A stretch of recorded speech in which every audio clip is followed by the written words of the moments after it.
Welcome back to Kerbal Space Program.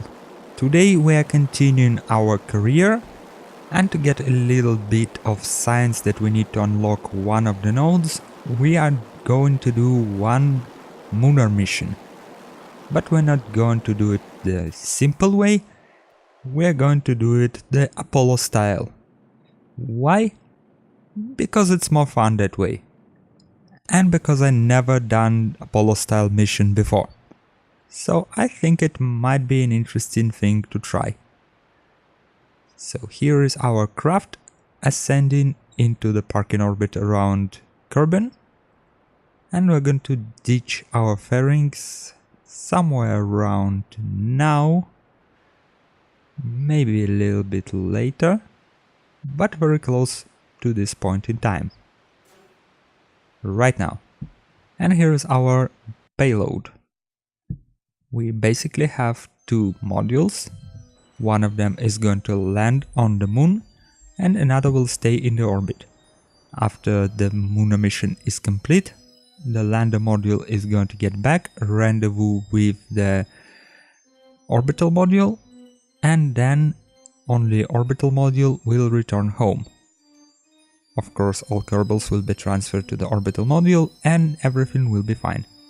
And here we see one of our brave Kerbonauts doing some very strange things, trying to transfer to the lander module.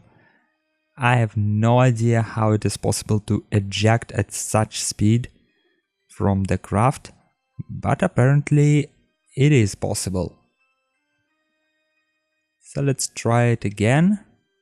Gently get into the craft. And here I'm trying to change the camera angle, and here we are. We transferred one crew member. Hopefully the second one will follow without much of a difficulty. Yep, worked perfectly. So now we have to do the docking maneuver. We're going to turn around our orbital module and redock it with the lander module. Unfortunately, we forgot to put the RCS controls on the orbital module, so we have to do the docking with the lander thingy. But we do it without much of the problem. And before we're going to ditch our ascent stage, we're going to use it because we still have 300 delta V in it. And we don't want to waste it. So let's time warp closer to our maneuver, approximately 1 minute to it. And let's spend all the fuel from the ascent stage. And now let's turn around and use our orbital engine to transfer into the lunar orbit. Let's use a little bit of time acceleration to make sure that it doesn't take too much time. And we overshot a little bit, so we're going to correct it. And now we're going to transfer to the moon. Here we go. Lunar encounter. And our periapsis is a little bit too low. So we're going to do the circularization very carefully, hopefully not crashing into lunar mountains. And that looks like okay. So let's time warp to Apoapsis. And unfortunately we'll have to spend a little bit of our fuel by raising our periapsis to something like 20 kilometers. And now circularizing around that distance. Here we go, 22 on 20 kilometers orbit. So what can we do now is land. Let's take our lander module, disconnect it from the parent craft, and realize that we've placed the lander can upside down. It presents a little of a challenge, because everything will be incorrect and our prograde vector will be our retrograde vector, but it can be done without problem. Just look at the wrong vector and do the opposite thing. At this point I was a little bit worried that we might not be able to slow down, but as it happened, we were able to drop our velocity almost in time for this nice and soft landing. Let's take our signs and let's take one of the Kerbals on EVA, and as you can see, they were definitely upside down. So this is east far side crater. Let's get back into the craft and see, we still have a lot of fuel, so let's do our little suborbital hop and hopefully get into another biome. For example there.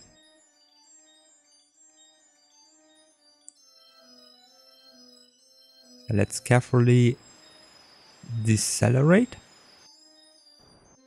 because we don't really know how far away from the surface we are. We can only look at the shadow, and the shadow appears very, very close to the ground. And oops. Okay. Because we're on the moon, we might be able to... Yep. We can correct our heading with the RCS system. So let's take all the signs again and let's plant another flag here. This is Highlands, so let's call it Highlands. And let's take another Kerbal node for the group photo.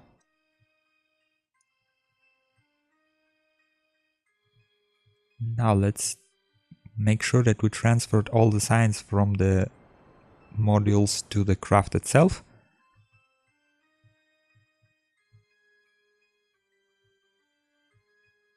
And let's see if we can actually encounter our orbital module and dock with it. So here we are ascending upwards. And it looks like we have, well, not a very close encounter, but we are not too far away from the craft. But we'll have to do at least one orbit to reach it. So let's get our craft into the orbit, keep an eye on the fuel, because we don't have that much, and see if we can encounter on the other side. And yes, we can. So let's time warp closer to that encounter.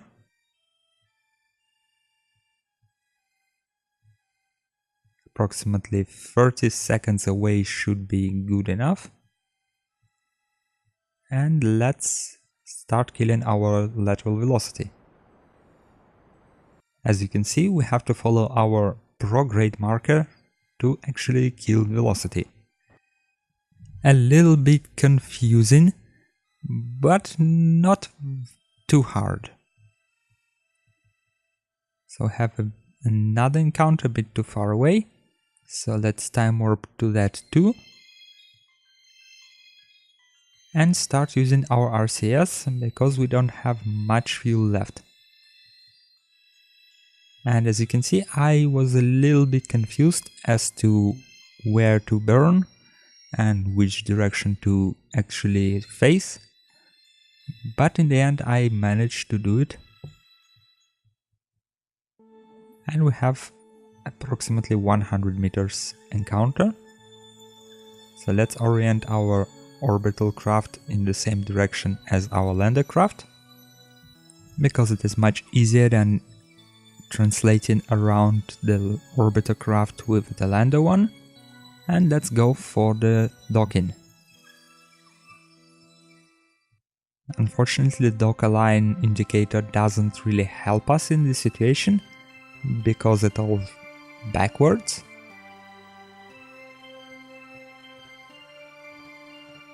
But we can use the old method of just aligning ports visually. So let's carefully do that, and we docked.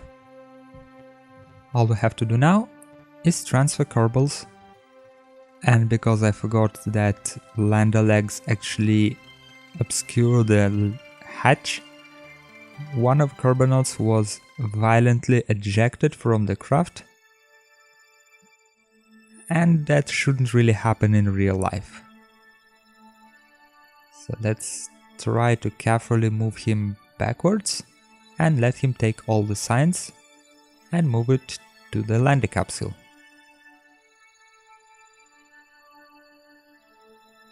Let's deploy the lander legs to make sure that the same mistake doesn't happen with the second Kerbonaut, and transfer him to the lander craft again. Now we have to find where we need to burn to get to the Kerbin, and with our current orbit that would be on the side facing the Kerbin. So let's do the following. Let's transfer all of the fuel from the lander can into the orbiting module, and just in case, because I don't really trust the Kerbal engineer, I used all the RCS fuel first to increase our velocity, just in case we won't have enough liquid fuel to do that only with the engine. As it happened, it was not required.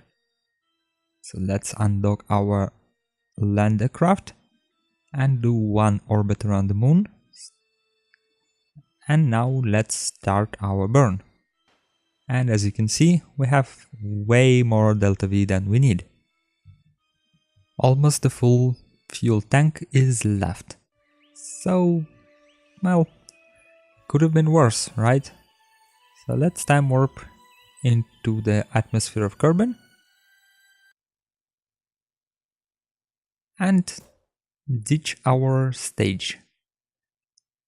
And for some reason it looks like either I forgot the heat shield itself or the decoupler. So let's try to save the situation with the drag chute to make our descent a bit slower.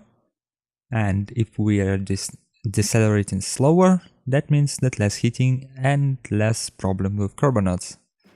And it happened to work, because we were only traveling at 3 kilometers. Our parachute didn't burn, our capsule didn't burn, everything went smooth.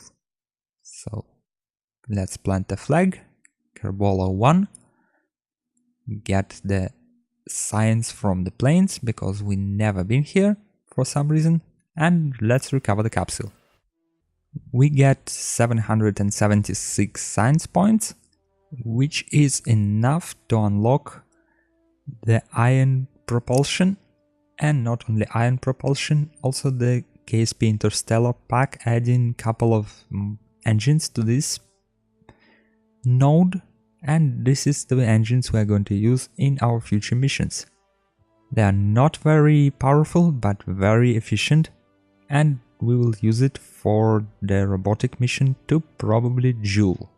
But for now, thank you all for watching. Remember to like, dislike and comment this video in the section below.